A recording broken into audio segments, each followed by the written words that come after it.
Hi folks, welcome to Blue and Gold Talk, the video on the channel if you're new here that talks about random thoughts that come into my head about the beloved and the most awesome team in the world, the Buffalo Sabres. So I am just going to throw random talk out there, and I know it's blue and gold and I'm wearing red and black and gray, but you'll deal with it tonight, I'm sure. And we're the only fan base that can go like two completely different color schemes, and it makes sense.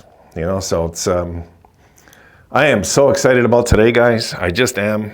I just finished the post game, and I'm just thinking about this team and how they looked tonight is what surprised me. Not the score, how they looked. That 40-20 stat of hits is a little deceiving tonight. The truth is, the Sabres are averaging about 20 and a half hits a game, 21, right in that ballpark. Little under 21, which is good. It's not the 14 we're used to. It's good. It's much better this year.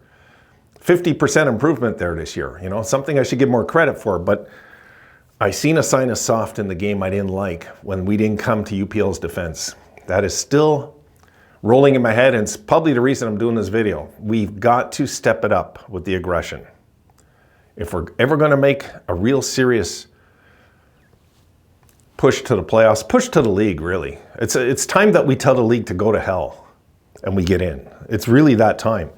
So if we're going to do that, we have to step it up physically. We just have to. We cannot let anybody in this league take liberties on our goalie. He's our ace in the hole this year. And I'm disappointed in the guy. He's not coming to the defense. And again, I blame Granato. Granato should have had Greenway, somebody going after these guys. I know we went after them a little later. I don't count that.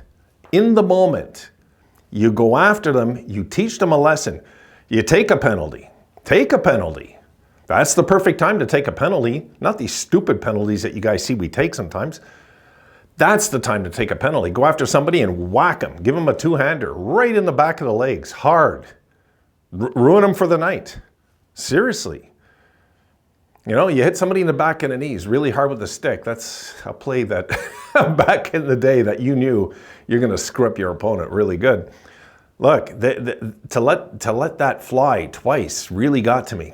And I know the second time UPL kind of did some theatrics in it, but it still was not, it wasn't addressed. And that bothers me. It just does. So it's one thing that's eating at me about this game. Everything else was fine. The hitting was fine. They had 40 hits, but it's because they're slow and they couldn't do anything else, Detroit. There's not a very fast team over there. You know, their fans are going to have a rude awakening if that team misses the playoffs, because they're going to be older next year. You know, this Detroit team is feeling the effects of being an older team. They were rolling. They were looking good. But then again, they're going to have some injuries because they're older. They're easier to injure when they're older, and you got to face. They got to face it. You got to win with injuries, or you're not a good team. So we've had injuries, like anybody in this league. You got to win with them to get in. Oh, I got to make sure she doesn't jump me here before I close up. So tonight, guys, only disappointment's that, but I'm really feeling good about our chances. I'm feeling really good about our chances right now after the way they won that game. I think we're okay in home ice. I'll keep saying it. I think we're okay in home ice now, guys. I just feel like they're going to be okay in home ice. You know, and next game will be the big one, really, now. That they got to beat the Islanders. And there's no reason we shouldn't beat the Islanders at all. There's no reason. That's an older team, not as talented as us, like Detroit. There's no reason we shouldn't be able to beat them when the stars are aligning properly. And right now, it felt like they were tonight. Tonight, there was no weakness in the Sabres game except that goalie situation, which is still bugging me. It's still bugging me. But besides that, what a game. I mean, the boys were skating. They were flying out there, just flying tonight. And the passing, tic-tac, tic-tac, geez. I mean, everywhere. Their passing game was awesome tonight, too. So I don't think Detroit came in not ready. I think Detroit came in ready and got whipped. Really, I think that's what happened in that game. I don't think Detroit came in not ready. And here it's an older team with guys, you know, like veterans that are there. Kane and Gostisbehere, they have veterans on this team. They were ready, but they couldn't hack our legs. They just couldn't. Couldn't even come close to keeping up with the Sabres in this game. We got to beat them the same way in Detroit to make a statement. We're better, we're getting in. You're not getting in, we're getting in. Make that statement next game, though. We're not there yet. So if we take the Islanders out, we're going to be sitting pretty all of a sudden with an opportunity right in front of us. And yeah, I know those are the ones we lose. Don't worry, I know. But I got a hunch things are due to change a little.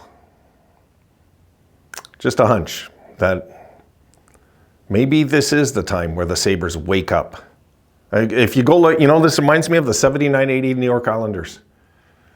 They had that promising year the year before, choked up in the playoffs, kind of like how we choked not to get in last year, even though we finished strong. And then the next year, they were 500 all year till the end. They got hot at the end, went on to 4 straight Stanley Cups after that. Made a trade at the deadline, getting Butch Goring. Maybe that's with us with Byram. Byram seems to be like a spark that's waking up this team, guys. I don't think I'm imagining it saying that. Not so far. So far, this guy is really good. He's really good. Like, we've got to keep this guy. If this is what we're going to get night in, night out, not the 2 goals, but the hustle, the instincts, the lack of mistakes. I mean, if we're going to get that from this guy night after night, we've got another stud here. Yeah, we have to pay him. Some of you were saying we're going to have to pay him. It might cost more than Middlestat. So what? If he's better, pay him. Keep him here. Keep this blue line looking awesome for a decade. Because that's the way it could happen. It could happen that way where we'll be the envy of many teams if these contracts, when they kick in, if we're winning Stanley Cups and we're paying guys $7 million, not 10 and 13 like Toronto. So I think I'll leave it there.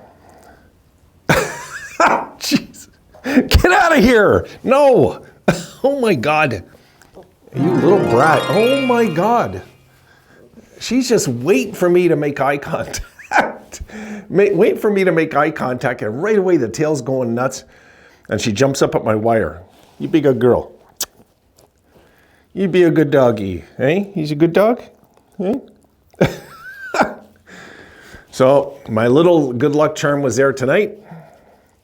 And Rosie said there was no doubt we had this all the way. We beat those guys so easy. Guys, I'm going to leave it go. I just want to chat a bit more with you because I'm so excited about this. I'm so excited about tonight. It's the most excited I've been all year, easily because of the trade too, how the trade fit into this tonight. So I guess it's like a post-game report too. I didn't mean that. Sorry, guys. I just wanted to talk Sabres with you, really. I'm trying to think of other things to talk about, but this is so on my mind tonight, this game. This game really was like, when it was 4-1 in the first, I'm like, yes, man, this is it, This is it. We're making a statement tonight. Keep building on it. Don't have any mercy on these guys. Got to get out there. Got to process these videos, guys. They're going to go up late. Sorry, but I had to chat again. I'm rambling on. But I haven't done enough videos, so tolerate it. Live with it. See you in the next video, guys. Have a good one.